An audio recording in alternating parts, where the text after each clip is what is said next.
Good day, everyone. Welcome to the part of the series where we discuss about the success of engineering and designing industry. We have had many video conversations as a part of the series discussing various aspects of the ER&D sector in India and at global level. Today, we have with us Abhishek Sinha to talk on the talent operating models for digital-led engineering in the R&D world. Abhishek is the COO and the whole-time director with L&T Technology Services Limited. Abhishek's strength is in making businesses competitive through strategy formulation and execution, operational excellence, and talent leadership. He is respected by clients, peers, senior leaders, and his team for his commitment to driving results and transforming concepts to reality. Welcome, Abhishek, to the conversation. My first question to you is, delivering services to customers profitably has become a challenge for businesses today as customer expectations are changing rapidly.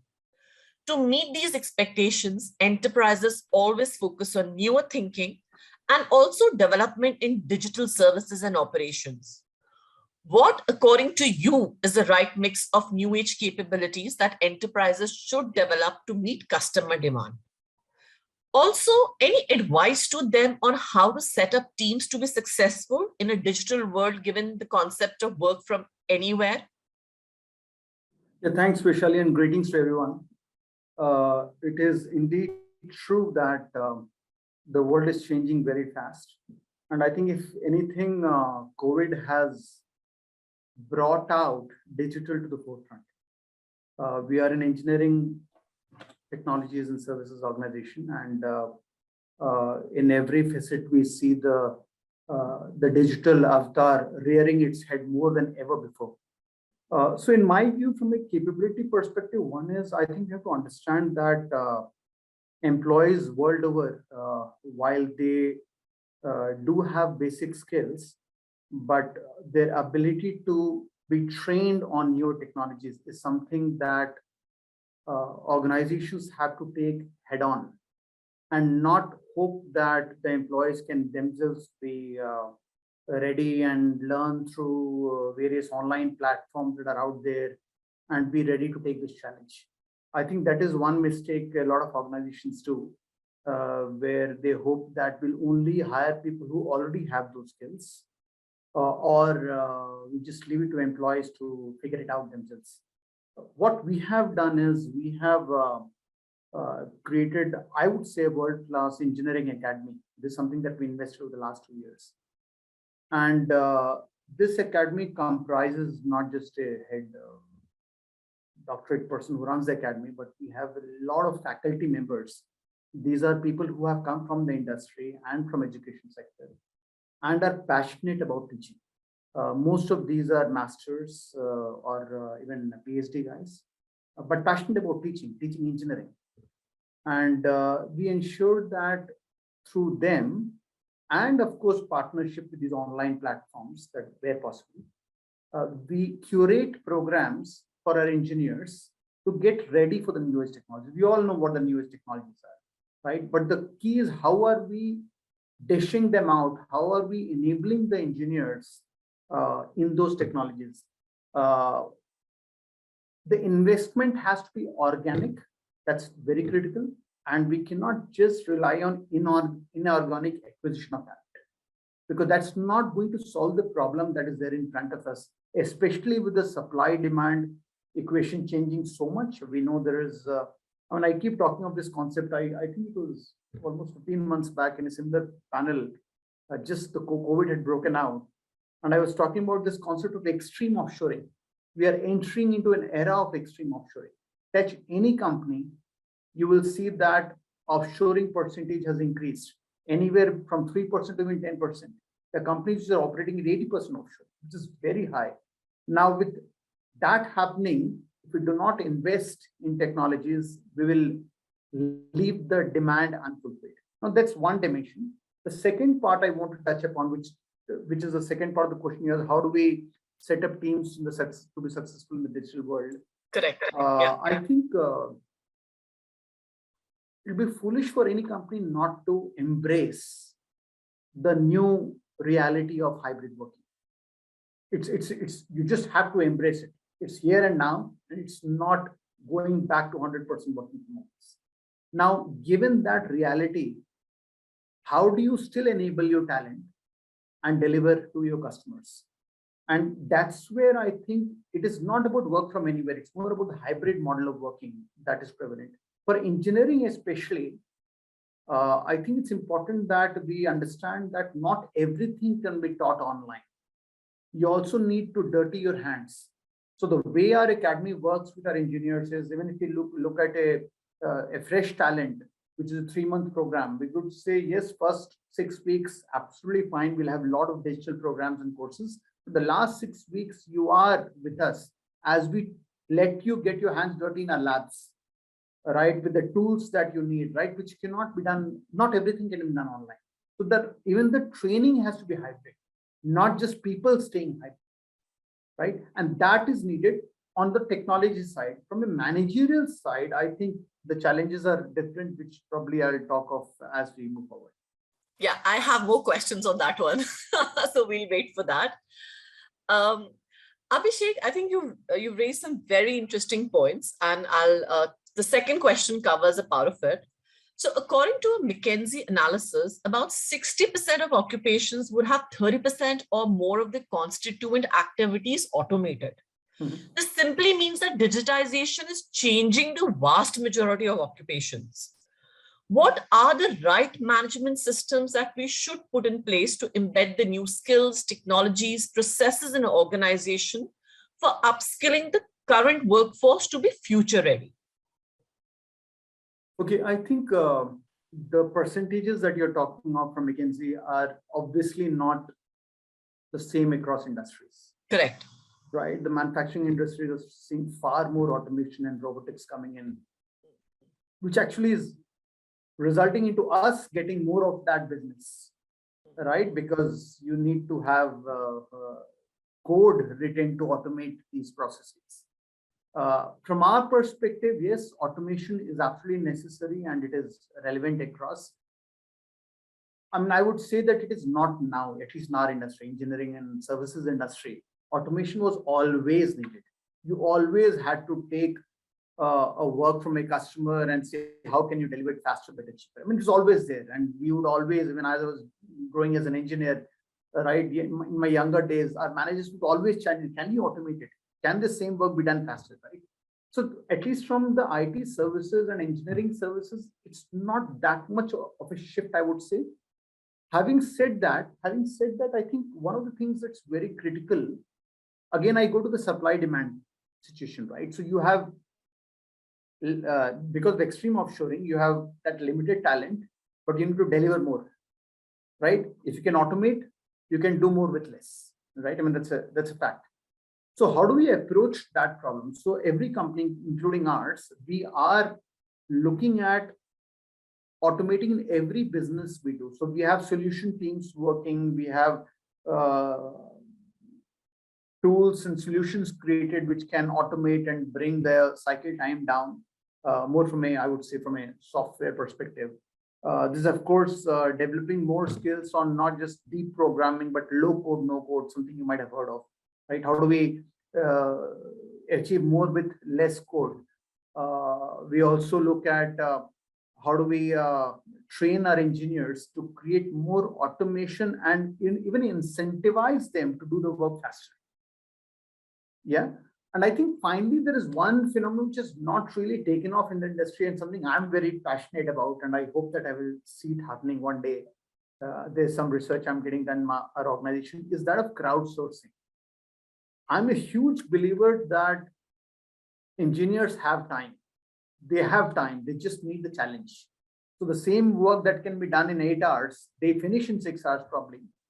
And they would be more than willing to spend another couple of hours to do something else if they can be properly incentivized.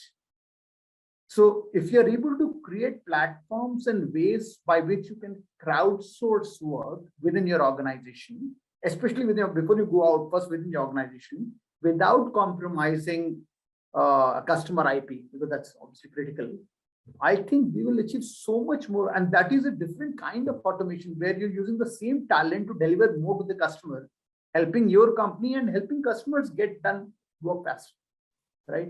So work happening in this year, low code, no code, deprogramming, crowdsourcing, these are some of the things that we work on. Of course, automation. That's an interesting concept of crowdsourcing. Abhishek, we hope it, it just takes off. It can be a game changer. I agree. Yes. Yeah. Okay, my leading questions, I know you spoke briefly about this earlier, but managers are now expected to be more technical leaders than people manager, right? So they expected to be the one who can lead a team, embrace technological changes, consistently achieve results.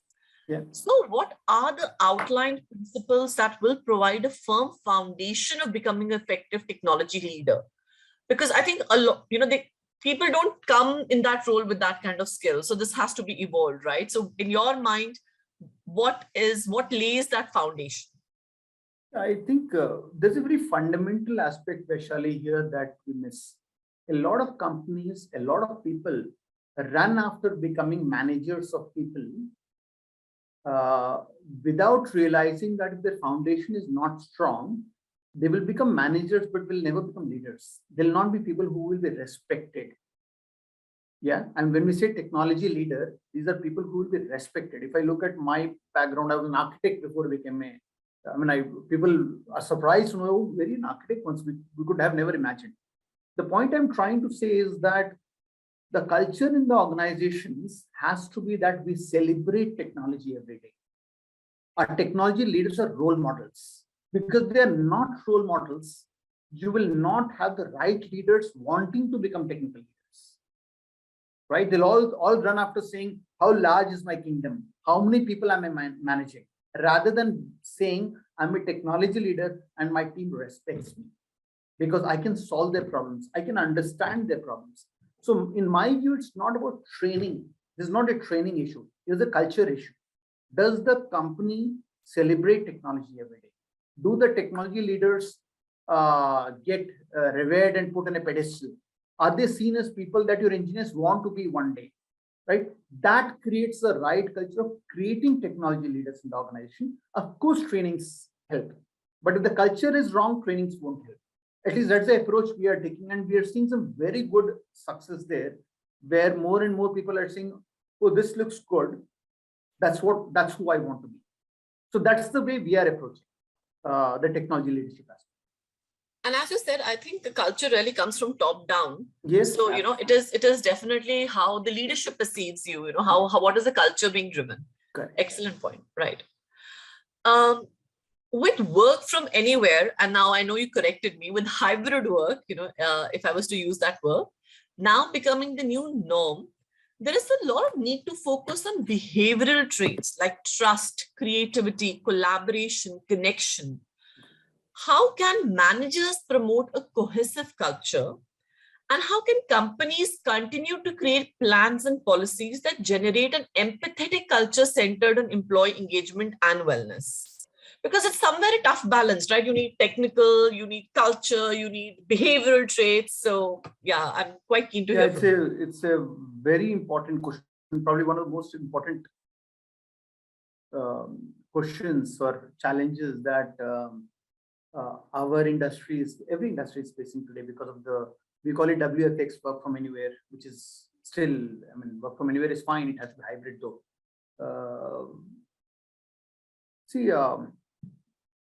As the COVID broke down, wave 1, wave 2, one of the things we realize is that it is not about reaching out to an employee who was already COVID affected to say, are you safe? Is it fine? It was about reaching out to employees who were not COVID affected also. Let me explain what I mean by this. So one of the things that our company did in COVID wave 2, actually, we ran a program, we called it One Touch program. And we said every leader in the organization, the top 300 leaders in the organization had a roster and they would call a bunch of people, right, through which we cover 100% of the organization. Just call and say, how are you doing? How's your family? Do you need any help? No reason to assume that the person's already having COVID or not suffering COVID, the person has lost someone or not, right? Just that angst that am I alone here? Does my company care? The we care, the empathy that you spoke of was so critical. And the program, the WeTouch, One Touch program that we ran, where we touched, I think within 2 months, we touched close to 85% of our employees, one-on-one. And the employees were surprising, oh, you're not calling to take status on my work, you're just calling to say, am I doing fine or not? That was a huge hit in the organization because people spoke about it saying, oh, my company cares, right? Which was very unusual. Building on that, and that was a learning for us. I'll tell you what the learning was. So about, again, 15 months back when COVID broke down, within 3 months, our L&D team created a program under my supervision, and of course, many other leaders participated. What we called it WFX Certified Manager. It was a certification program that we created for organization, because we said that our manager, like you rightly said, is in the middle of everything. He or she has to answer the customer on productivity, has to answer LTDS management, how things are going. If things go bad, that guy or lady is answering questions on why things are going wrong. The team is spread all over. They are coming on video, not coming on video, but you still have to get work done. So the strain or the pressure that the manager was feeling was enormous. So we said we need to run a program, a certification program on how to run projects in a WFX mode, how to manage your teams, how to do your status calls, how do you change the status reporting templates, how do you measure and report productivity to customers and internal management. So we did a complete program around certification for our managers. That again was a huge hit because managers said, okay, fine, you're doing something for us. And that was a program that ran. But when we ran the One Touch program, we realized that there are a lot of soft factors that also needs to be built in the WFX certification program, right? So we launched version 2, which was I would say, a booster version of a WFX certification program, where we had only the soft skills. Where say, how do you trust your employee? The person is on call, but how do you create the trust? How do you create the empathy? What kind of questions to ask and not ask, right? As you're right, how do you check the well-being of your team? So that was the second module created. So there's a hard module on productivity, reporting, and there's a soft module created on the soft skills. And together we have almost every manager in our company is trained on how to run a WFX program, right? I think this is what is needed. And of course, some are successful, some are serious about it and not. That's human nature. But as an organization, we have taken this step to say we will make our managers ready to run projects and keep all stakeholders connected and happy and in the world that we are in. It is so nice to hear that, Abhishek, because typically, when you come from a technical, enterprise, I think everybody knows the focus is there on technical skills, but realizing that behavioral traits also need to be trained and coached, and an employee is not supposed to suddenly become, very, very trustworthy is such a good thing to hear. And I'm so glad, you and your organization are really putting so much focus there. One last question, Abhishek. Again, I think in continuation with the same theme. The future of work is right here, right now. Okay. And the young generations, the managers are really the front of the line exploring new challenges that we spoke about. With newer technologies coming into existence, what are the long-term strategies that we need to adopt to equip them to be future ready, #tech skills ready? I think the world belongs to the youth. We believe that, and we know we see that every day. See, while it's true that this generation is different, we love talking about it, not just about the employees, but about our kids also, right? That they are different. The youth of today, the Gen Z is different from millennials, is different from whatever other alphabets we used to use for the other generations. Having said that, I have always believed that everything starts with a very strong foundation. If your foundation and fundamentals are not right, you can throw all kinds of technologies and all kinds of trainings, all kinds of programs, but we will not do justice to this crowd. I think the energy that this team, that this generation brings, or the younger talent brings, is just enormous. How do you channelize that energy in a manner that you get the best results? I mean, it's all about channelizing the energy and leading them from the front and making them realize that foundation is important. Do not get ahead of yourself.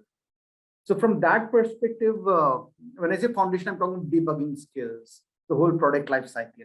You have to do requirements before you can do design, before you can. I mean, these are fundamentals, right? You cannot just say, no, I will only do this. Right? So how do you teach them? How do you teach them the whole enchilada of what is the software product development life cycle? Like we had learned, this is not going to change. So that is the foundational part, and I think that is absolutely essential before we get into what else. I think today's generation needs a lot of constant challenges being thrown at them. They need hackathons, they need technology events. I'll give an example. I run this, I have created this group again, about, I think 8-9 months back, when I started to wonder, do we really understand what the youth wants, right? When we are deciding the WFX and hybrid model, what do they want? What are they looking for? So we created a platform in our organization. We call it YABC, which is Youth Advisory Board to the CEO. That's what the group is. And we have about 75 Gen Z, only kids below 30 old, 30 age are allowed to be part of this group. So there are about 80 of them through various selection process. They've got selected who are part of this group. So these are questions that I asked them. I said, no, I'm not here to solve your problems. You're here to solve my problems. You are advising me, not the other way around, right? So this was one of the challenges for them. What makes you tick from a technology perspective? You'll be surprised at what these guys come up with. So one was, we need to see that this company is serious about technology, right? Technology every day. And the fact, and they said the fact that when we look at LTTS, we have more than 60 labs, we have more than 750 patents. Anything we ask for in investing, we get approval for, right? So technically, Techmark, yes, the fact that company is serious about technology is a big thing for us engineers to be excited about the organization, right? So I know technology is humming here every day, and that's important for them, right? The second thing they said is we want to be in front of customer. We want to be in front to showcase what we have done. And we would like more of that. So we want senior leaders, technical leaders to listen to us on how we are running, what we have done in my project, right? So they're very curious to be out and up there to say, this is who we are. They don't want to be in a shell. So that's the second thing, right? And the third thing is challenges constantly. We need more hackathons, more of these events happening, right? Where we can just try out things and do more coding and right. So what I'm trying to say is this generation is very hungry for technology and for learning new things. It is up to organizations on what kind of platforms we can give them. Because if we do not give them platforms, I think they're very easy to, again, this is the crowd which is very easy to get disillusioned saying, something else, somewhere else, I don't care. Right. So I think it's a mix of many things, but I think they are a very, they need challenge every day. I think the best part about is you really, took inputs from them instead of assuming what they would need, right? So it was their voice saying what right? And I'll tell you another one where one of the team members said that we know we have patents and we know mails come out, but why don't we celebrate that more? Why don't we have all the patent holders photographs everywhere, right?